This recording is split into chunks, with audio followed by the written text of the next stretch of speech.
안녕하세요. 저희 3조의 인간관계 갈등 사례 및 해결 방안 발표를 시작하겠습니다. 전체 발표는 총 6가지 이론으로 구성되어 있습니다. 성격장애 이론, 사회교환 이론, 소통 이론, 교류 분석 이론, 인간관계 과정 요소, 역할 이론 등의 갈등 사례 및 해결 방안, 그리고 각 조언의 소감으로 구성되어 있습니다. 그중 저는 성격장애 이론을 바탕으로 한 사례를 맡았습니다. 먼저 이론을 간단히 소개하자면 성격장애는 부적응적인 성격 특성으로 인해 개인의 삶에 여러 가지 문제를 일으킬 수 있습니다. 특히 대인관계에서는 반복적인 갈등이나 긴장을 유발하는 경우가 많은데요. 이런 특성을 이해하는 것이 문제를 예방하고 건강한 관계를 유지하는 데 도움이 된다고 생각해 이 이론을 선택하게 되었습니다. 대표적인 성격장애 유형으로는 연극성, 반사회성 등이 있습니다. 과장된 표현을 하거나 타인의 인정을 지나치게 추구하고 자신의 행동에 대한 책임을 회피하는 모습들이 나타날 수 있습니다. 제가 겪은 갈등 사례는 중학교 시절 친구와의 관계에서 발생했습니다. 그 친구는 자주 거짓말을 하거나 이야기를 과장해서 말하곤 했는데 처음엔 장난처럼 넘겼지만 점점 그 친구의 말 자체가 의심스럽게 느껴지기 시작했습니다. 신뢰가 무너지다 보니 솔직한 대화도 어려워졌고 자연스럽게 거리감이 생기면서 관계가 점점 멀어졌습니다. 결국 피로감까지 느껴지면서 갈등으로 이어졌습니다. 당시 상황을 조금 더 구체적으로 설명드리면 저는 친구의 말을 믿기 어려워지면서 대화를 피하게 되었고 상대방과의 관계에서 피로감이 계속 쌓였습니다. 반면 그 친구는 관심을 받고 싶어서 거짓말과 과장을 반복했지만 정작 그것이 관계에 어떤 영향을 주는지는 잘 인식하지 못하고 있었던 것 같습니다. 지금 생각해보면 상대방은 왜곡된 방식으로 관계를 맺으려 했고 저 역시 감정을 쌓아두기만 했던 점에서 갈등이 더 커졌던 것 같습니다. 이번 발표에서는 성격장애 이론을 바탕으로 제가 겪었던 갈등의 흐름과 그 안에서의 대처 미흡점을 말씀드리겠습니다. 중학교 시절 친구의 반복적인 거짓말과 과장된 말들로 인해 신뢰가 무너지기 시작했습니다. 처음엔 그냥 넘겼지만 점점 불편함이 쌓였고 결국 대화를 피하게 되면서 관계가 멀어졌습니다. 그때 저는 솔직하게 말하지 못했고 어색해질까봐 침묵한 것이 오히려 갈등을 키웠다는 걸 뒤늦게 깨달았습니다. 이 경험을 통해 감정을 회피하기보단 적절한 시점에 표현하는 게 얼마나 중요한지 배웠습니다. 이번 슬라이드는 성격장애 이론을 기반으로 한 갈등 해결 방안입니다. 제가 정리한 이 방안은 단순한 감정 해소보다는 신뢰 회복과 관계 안정화를 목표로 한 3단계 접근 방식입니다. 첫 번째는 솔직한 대화입니다. 감정을 억누르기보다 서로의 입장을 진심으로 나누는 대화가 필요하다고 느꼈습니다. 예를 들어, 나는 네 말이 반복되면서 혼란스러웠어 처럼 내 감정을 구체적으로 말하면 상대가 내 입장을 이해하기 쉬워집니다. 이런 진심 어린 대화가 오해를 줄이고 신뢰를 다시 쌓는 계기가 됩니다. 두 번째는 피드백 전달입니다. 상대방의 거짓말이나 과장이 관계에 어떤 영향을 줬는지 비난보다는 사실 중심으로 전달하는 것이 중요합니다. 부드럽지만 명확한 피드백을 주면 상대도 스스로를 돌아보게 됩니다. 세 번째는 약속 지키기입니다. 신뢰는 말로만 쌓이지 않기 때문에 작은 약속이라도 지키는 태도가 꼭 필요합니다. 구체적인 실천이 반복될 때 관계도 안정적으로 회복될 수 있습니다. 결국 저는 건강한 관계 회복은 진심 있는 대화와 실천에서 시작된다는 것을 느꼈습니다. 감정 표현과 행동 책임이 함께 이루어질 때 관계는 다시 좋아질 수 있다고 생각합니다. 이번 발표를 직접 만들어 보면서 이론을 단순히 이해하는 걸 넘어서 실제 상황과 연결해서 생각해 볼 수 있었던 점이 좋았습니다. 특히 갈등의 원인을 구조적으로 정리하고 상대방의 입장에서 표현해보는 과정을 통해 성격장애 이론에 대한 이해도 훨씬 깊어졌다고 느꼈습니다. 또한 내용을 시각화하면서 생각이 정리되고 소통 능력까지 함께 키울 수 있어서 개인적으로도 의미 있는 시간이었습니다. 저는 사회교환 이론과 관련하여 갈등이 있었습니다. 절친한 친구와 올해 초 저의 생일에 친구가 저의 생일 선물을 챙겨주지 않은 일로 갈등이 있었습니다. 생일 선물이 주고받기가 되지 않았던 것이 갈등 내용이고, 제가 지난번 그 친구의 생일에 경제적 상황이 좋지 않았음에도 그 친구의 생일 선물을 챙겨주었는데, 이 친구는 이번 저의 생일 때 경제적 상황이 좋지 못하다는 이유로 생일 선물을 챙겨주지 않았던 것이 갈등 상황입니다. 갈등 진행 단계를 보면 먼저 갈등이 일어나기 전에 그 친구로부터 서운한 일이 몇 가지 있었습니다. 그런데 지난번 그 친구의 생일에 제가 생일 선물을 챙겨주었는데 이번에는 같은 상황이었음에도 불구하고 저의 생일에 그 친구가 생일 선물을 챙겨주지 않아서 조금은 서운함이 느껴졌습니다. 그러던 중 그 친구가 다른 곳에 돈을 쓰는 것을 보았고 여기서 갈등이 생겼습니다. 대처 미흡했던 점은 친구의 경제적 상황이 저보다 좋지 않았을 수 있었다는 점을 고려해줬어야 했습니다. 향후 해결 방안은 첫 번째로 생일 선물이 누군가에게는 정이기도 하지만 부담이 될 수 있다는 것을 생각하는 것입니다. 두 번째로는 상대방에게 상처를 주지 않게 나의 생각과 감정과 마음을 이야기하며 솔직한 대화를 나누는 것입니다. 세 번째로는 지나친 기대와 바램은 실망감을 가져올 수 있으므로 기대를 조절하는 것입니다. 네 번째로는 꼭 보답을 바라는 태도보다는 축하해주는 마음으로 감사할 줄 아는 태도를 가지는 것입니다. 마지막으로 다섯 번째는 서운한 감정이 크다면 혼자 생각과 마음을 정리할 시간을 갖는 것이 필요합니다. 이번 활동을 통해 느낀 것은 저의 인간관계 갈등에 대해 다시 한번 생각해보고 그 갈등을 해결하는 방법에 대해서도 생각해보는 것이 의미 있는 시간이었습니다. 다시 한번 생각해보니 제가 놓치고 지나갔던 부분도 보였고 이 부분이 이렇게 했으면 어땠을까 하는 아쉬움도 들었습니다. 다음에는 어떻게 해야 이런 갈등이 없을지 그 적절한 대안을 얻을 수 있었고 저의 인간관계 발전과 유지에 도움이 됐습니다. 그리고 저의 행동에 대해 반성할 수 있었고 다음에는 상대방에게 어떻게 나의 감정과 마음과 생각, 의사를 전달해야 할지, 어떤 태도로 갈등 상황을 맞이하고 극복해야 할지, 어떻게 해야 갈등이 일어나지 않게 할 수 있을지를 배워나간 것 같습니다. 소통 이론과 관련된 갈등에 대해 말씀드리겠습니다. 소통 이론에서의 갈등은 상호작용 과정에서 이해관계나 신념, 가치, 목표 등이 충돌하면서 발생하는 긴장 상태를 의미합니다. 저는 친구 A와의 갈등을 통해 이를 경험한 적이 있습니다. 약속 당일, 친구는 가족 일이 생겼다고 약속을 취소하였지만 실제로는 다른 친구와의 쇼핑을 가기 위해 그랬다는 것을 알게 되었습니다. 저는 그 약속을 위해 다른 일정을 미뤘기에 실망을 하였고 처음에는 친구의 말을 이해하려 하였지만 진실을 알고 나서는 감정이 상했습니다. 친구는 상처를 줄까봐 그랬다며 자신의 행동을 정당화했지만 오히려 그 거짓말로 갈등은 더 심해졌습니다. 감정이 격해진 상태에서 저는 감정을 솔직하게 표현하며 문제를 해결하려고 하였지만 감정적으로 대응하면서 상황이 더 악화된 점이 아쉬웠습니다. 친구의 거짓말 역시 순간을 모면하려는 미흡한 대처였으며 결국 서로에게 상처가 되었습니다.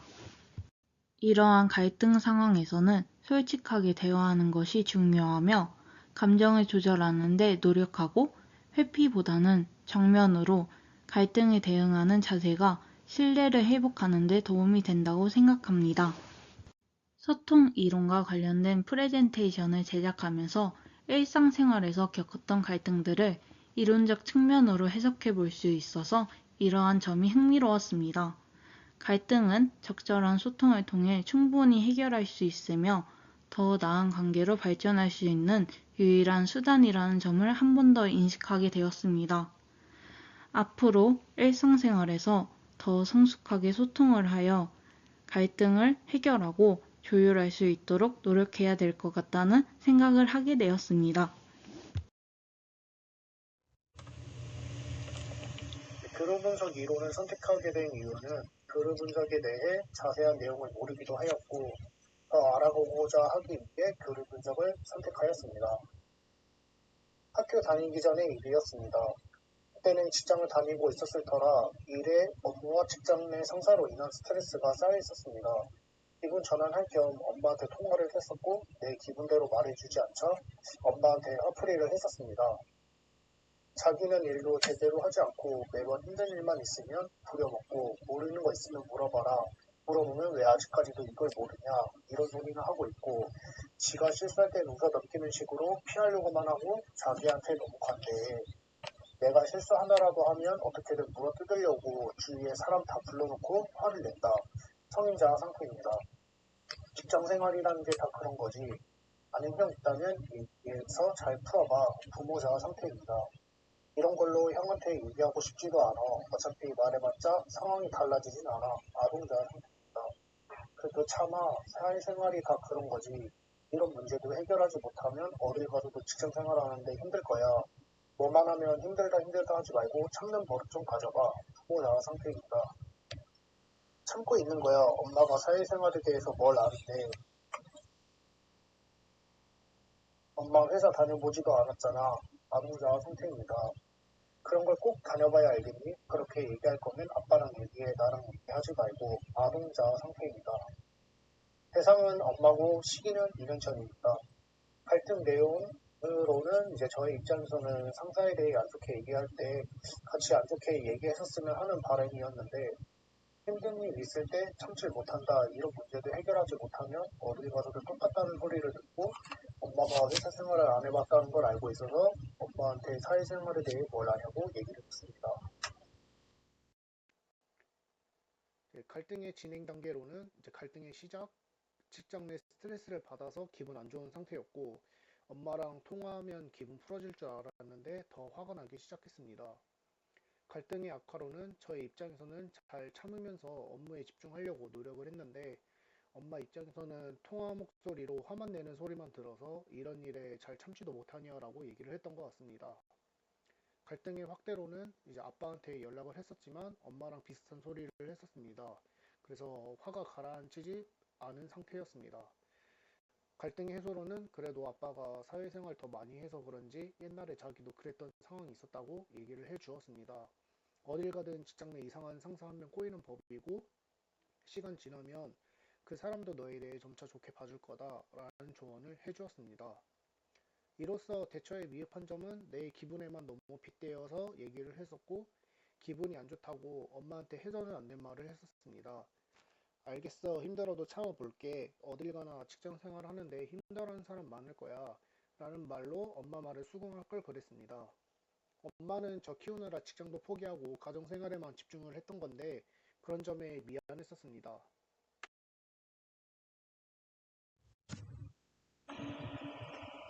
향후 해결 방안으로는 이제 엄마한테 해서는 안 될 말 한 점에 대해서 사과를 하였고 아빠한테 조언 많이 들어서 많이 됐다고 다음부터는 스트레스 받은 일을 엄마한테 얘기 안 할 거라고 기분 안 좋으면 또 엄마한테 괜한 화풀이 할 수도 있으니까 다시는 이런 일 없을 거다라고 얘기를 했습니다.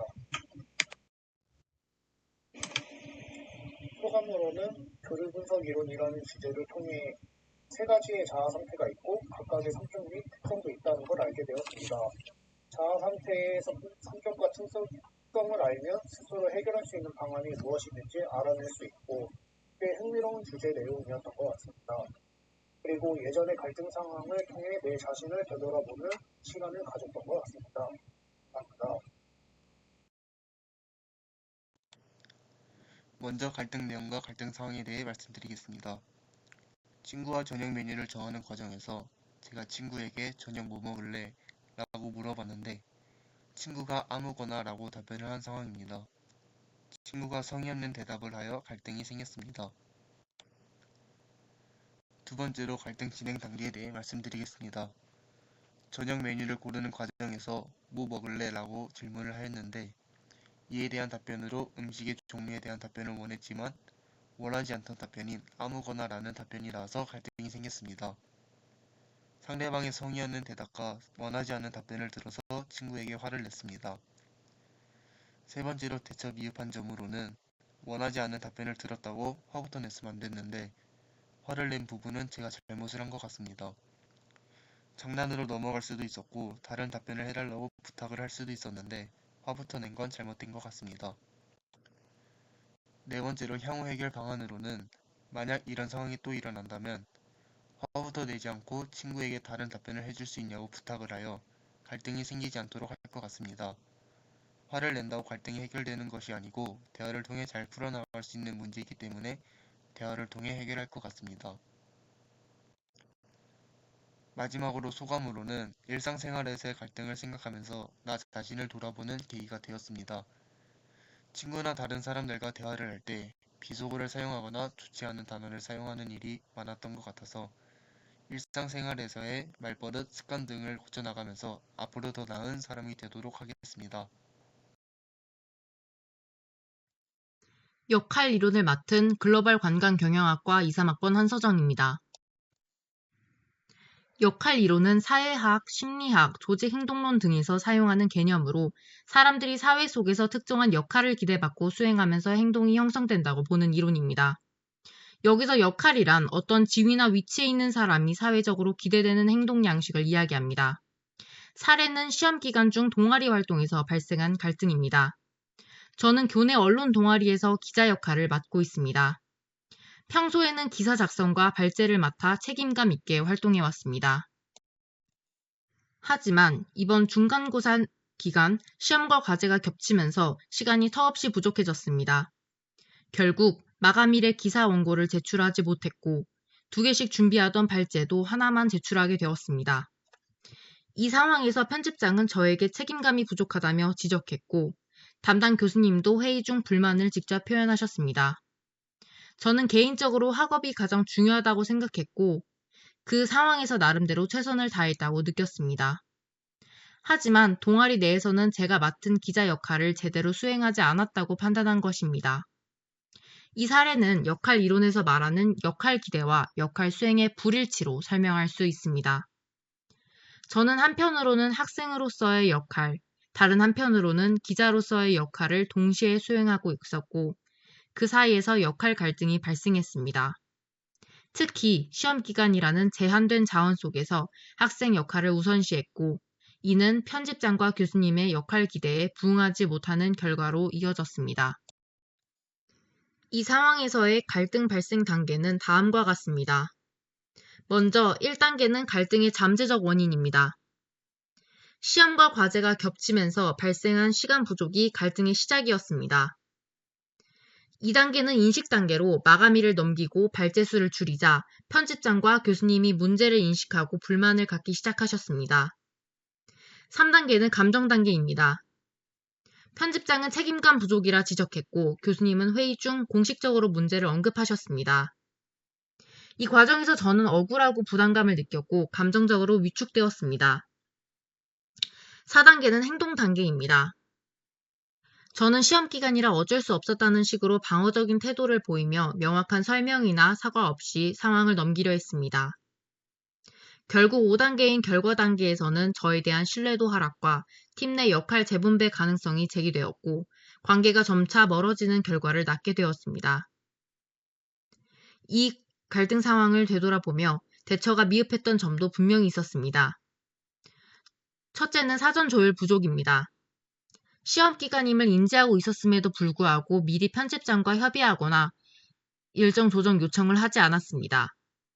그저 마감을 넘긴 채 조용히 넘어가려 했던 것이 오히려 신뢰를 깎는 행동이 되었습니다. 둘째는 책임 회피로 비춰줄 수 있는 태도입니다. 시험이라 어쩔 수 없었다는 말은 상대 입장에서는 회피로 느껴질 수 있는 발언이었습니다. 셋째는 역할 간 우선순위 충돌을 혼자 판단한 점입니다. 학생이라는 정체성에만 몰두해 기자라는 역할을 제 역할로 인식하지 않은 채 일방적으로 판단하는 것이 갈등을 유발하는 결정적인 원인이었습니다. 지금까지 동아리 활동과 학업 사이에서 발생한 역할 갈등 사례와 그 과정에서의 대처 미흡점을 말씀드렸습니다. 이제 마지막으로 같은 상황이 반복되지 않기 위해 역할 이론에 기반한 향후 해결 방안을 말씀드리겠습니다. 첫째, 사전소통과 역할 조정입니다. 시험이나 과제 일정이 겹칠 것으로 예상된다면 그 시점에서 편집장이나 팀원에게 미리 상황을 공유하고 조율을 요청해야 합니다. 역할 이론에서는 역할 기대를 조율하는 것이 매우 중요합니다. 예를 들어 이번 주는 시험과 과제가 겹쳐 기사 마감이 어려울 것 같습니다. 대신 발제를 중심으로 하고 기사 작성은 다음 주에 집중해도 괜찮을까요? 이런 식으로 소통했다면 갈등이 커지지 않았을 겁니다. 둘째, 대체 기여 방식 제한입니다. 주어진 역할을 그대로 수행하기 어려운 상황이라면 대신 어떤 방식으로든 공동체에 기여하겠다는 태도가 중요합니다. 예를 들어 기사 대신 짧은 카드 뉴스를 제작하거나 발제안을 더 구체적으로 준비하는 방식이 될 수 있습니다. 이는 역할 수행 능력에 유연성을 부여하면서도 팀의 신뢰를 잃지 않는 방법입니다. 셋째, 복수 역할 관리 전략이 필요합니다. 학생으로서의 역할과 기자로서의 역할, 둘 중 하나만 선택하기보다는 우선순위를 조정하고 체계적인 일정 관리를 통해 두 역할을 병행할 수 있도록 노력해야 합니다. 예를 들어 시험 1주 전까지 기사 초안을 완성해 두고 시험 주간에는 발제만 참여하며 시험 후에는 교정을 마무리하는 식의 자기조절 계획이 필요합니다. 마지막으로 넷째, 갈등 발생 시 책임 있는 커뮤니케이션입니다. 갈등이 생겼을 때 어쩔 수 없었다는 말만으로는 상대를 설득하기 어렵습니다. 상대방이 기대했던 역할을 수행하지 못했음을 인정하고 진심 어린 사과와 구체적인 설명, 그리고 향후 보완 약속을 전하는 것이 역할 신뢰를 회복하는 데 핵심적입니다. 이와 같은 해결 방안을 역할 이론에서 말하는 사회적 기대와 역할 수행 간의 조화를 이루는 방법으로 단지 한 번의 갈등을 넘기는 것을 넘어서 앞으로의 관계 형성과 공동체 생활 전반에도 긍정적인 영향을 줄 수 있습니다. 이번 역할이론 기반 갈등 사례 발표를 준비하면서 저는 단순히 갈등이라는 사건을 넘어서 그 속에 작용한 구조와 심리적 요인들을 깊이 있게 바라보게 되었습니다. 특히 제가 겪었던 동아리 내 갈등은 당시에는 단순한 오해나 시간 부족의 문제로만 생각했지만 이번 발표를 준비하며 되돌아보니 서로가 기대했던 역할을 충분히 공유하지 못하고 조율하지 않은 점이 가장 큰 원인이었습니다. 내가 바쁘다는 사실은 나만 아는 것이고 다른 사람들은 여전히 나에게 정해진 역할 수행을 기대하고 있었다는 점을 깨닫게 되었습니다. 이처럼 역할 이론은 개인의 입장뿐만 아니라 타인의 기대와 사회적 관계 속에서의 책임을 함께 돌아보게 하는 중요한 틀이라는 점에서 매우 유의미했습니다. 또한 실제 사례를 분석하고 해결 방안을 고민하는 과정에서 단순히 반성에 그치지 않고 앞으로 어떻게 행동할지를 구체적으로 설계할 수 있었던 점도 큰 배움이었습니다. 이번 발표를 통해 얻은 통찰을 바탕으로 앞으로는 다양한 역할을 수행할 때 소통, 책임, 조율이라는 키워드를 항상 염두에 두며 행동하겠습니다. 지금까지 3조의 발표였습니다. 감사합니다.